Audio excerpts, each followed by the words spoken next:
Assalamualaikum warahmatullahi wabarakatuh. Salatu wassalamu ala rasulillah, amma ba'du. Perkenalkan, nama saya Hansa Gita, mahasiswa Universitas Muhammadiyah Surabaya, Prodi Pendidikan Agama Islam.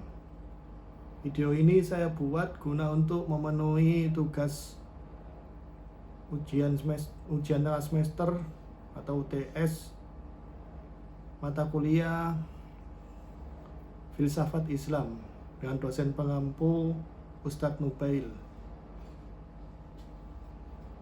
Yang pertama, saya akan menjelaskan apa itu filsafat. Mungkin Anda sudah tidak asing dengan istilah filsafat. Istilah filsafat adalah kalimat umum yang sering digunakan terutama di lingkungan akademik maupun bisa ditemukan di buku-buku. Jika melihat dari sisi etimologis, filsafat adalah kata yang berasal dari bahasa Yunani, yaitu philosophia. Dalam bahasa tersebut, arti philosophia atau filsafat adalah cinta akan kebijaksanaan. Lebih tepatnya, sosok Pythagoras serta Socrates yang pertama kali menyebut diri Philosophus, artinya orang yang ingin mempunyai pengetahuan yang luhur. Mengingat keluhuran pengetahuan yang mereka kejar, maka mereka tidak mau disebut telah mempunyai, memiliki, dan menguasainya. Mungkin ada beragam rangkaian kata dari filosof besar yang bisa diibaratkan laksana berlian, yang bisa diibaratkan laksana berlian indah dan menyentuh kalbu.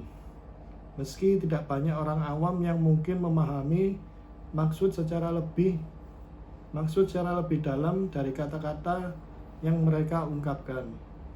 Asalnya, jika dilihat dari sudut pandang masyarakat umum, yang dilihat pertama mengenai filsafat adalah bahan bahasan di dalamnya merupakan sebuah hal yang tinggi atau terlalu sulit, abstrak, serta tidak ada kaitannya dengan masalah kehidupan sehari-hari. Tidak sedikit yang akhirnya filosof digambarkan sebagai orang yang memiliki IQ serta intuisi yang jauh melebihi tingkat rata-rata manusia.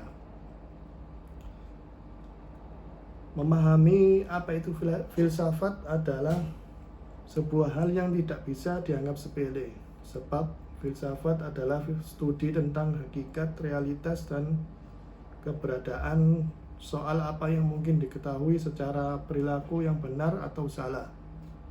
Bisa dikatakan juga filsafat adalah bidang pemikiran manusia yang paling penting karena memiliki cita-cita untuk mencapai makna hidup yang paling hakiki. Berikutnya, pemahaman dan pengalaman saya tentang filsafat adalah filsafat atau yang dalam istilah keilmuan Islam disebut mantik adalah ilmu yang membahas tentang kaidah berpikir.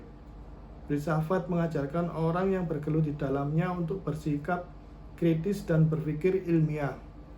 Akan tetapi, sebagian orang yang mengaku sebagai orang-orang filsafat atau filosof terkadang menampakkan hal yang bisa menimbulkan tendensi di tengah-tengah masyarakat.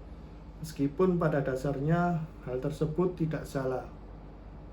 Hal yang seperti ini biasanya terjadi apabila filsafat dibawa ke dalam ranah teologi. Terlebih jika pemikiran-pemikiran yang berbau filsafat teologi dikemukakan di hadapan orang-orang yang konservatif. Mereka akan langsung menentang tanpa perlu mengklarifikasi lebih jauh. Hal ini menyebabkan para ulama dan cendekiawan Muslim berbeda pandangan terhadap hukum mempelajari ilmu filsafat. Imam Nawawi dan Ibnu Shalah misalnya, beliau berdua dengan tegas mengatakan bahwa mempelajari filsafat atau mantik hukumnya haram. Pandangan yang lebih moderat dikemukakan oleh Imam Ghazali. Beliau mengatakan ilmu filsafat perlu dipelajari, akan tetapi Orang mempelajari ilmu filsafat haruslah orang yang memiliki kecerdasan yang memadai dan telah memiliki pemahaman yang cukup mengenai Al-Quran dan hadis. Kaitannya dengan keadaan sekarang ini, di mana kebanyakan orang lebih senang melakukan hal-hal yang bermanfaat dan tujuannya lebih logis. Mereka lebih senang berpikir secara logis dan bertindak secara logis.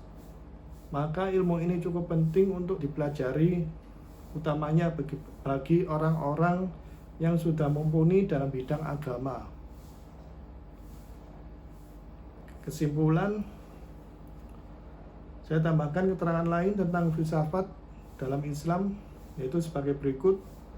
Filsafat Islam juga sering disebut filsafat Arab dan filsafat Muslim, merupakan suatu kajian sistematis terhadap kehidupan, alam semesta, etika, moralitas, pengetahuan, pemikiran, dan gagasan politik yang dilakukan di dalam dunia Islam atau peradaban umat Muslim dan berhubungan dengan ajaran-ajaran Islam.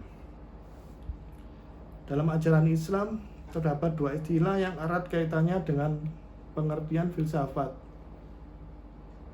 Secara umum, falsafah atau secara harfiah filsafat yang merujuk pada kajian filosofi, ilmu pengetahuan alam, dan logika. Berikutnya yaitu kalam, secara harfiah berarti berbicara, yang merujuk pada kajian teologi keagamaan, merujuk pada periodisasi yang dicetuskan Harun Nasution. Perkembangan kajian filsafat Islam dapat dibagi ke dalam 3 periode, yaitu periode klasik, periode pertengahan, dan periode modern. Periode klasik dari filsafat Islam diperhitungkan sejak wafatnya Nabi Muhammad SAW hingga pertengahan abad ke-13, yaitu antara 650 sampai 1250 Masehi. Periode selanjutnya disebut periode pertengahan, yakni antara kurun tahun 1250 sampai 1800 Masehi.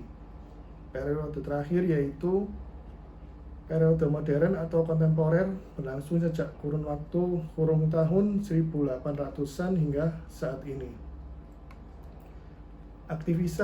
Aktivitas yang berhubungan dengan kajian filsafat Islam kemudian mulai berkurang pasca kematian Ibnu Rusdi pada abad ke-12 Masehi. Terdapat banyak pendapat yang menganggap Al-Ghazali sebagai sosok utama di balik kemunduran kajian filsafat Islam. Sebagai pelopor lahirnya kalangan Islam konservatif yang menolak kajian Islam dalam Islam, yang menolak kajian filsafat dalam Islam. Berikut yang dapat saya sampaikan. Apabila ada salah atau kekurangan, saya minta maaf. Nasrun minallah wa fatun qarib wa basiril mu'minin. Wassalamualaikum warahmatullahi wabarakatuh.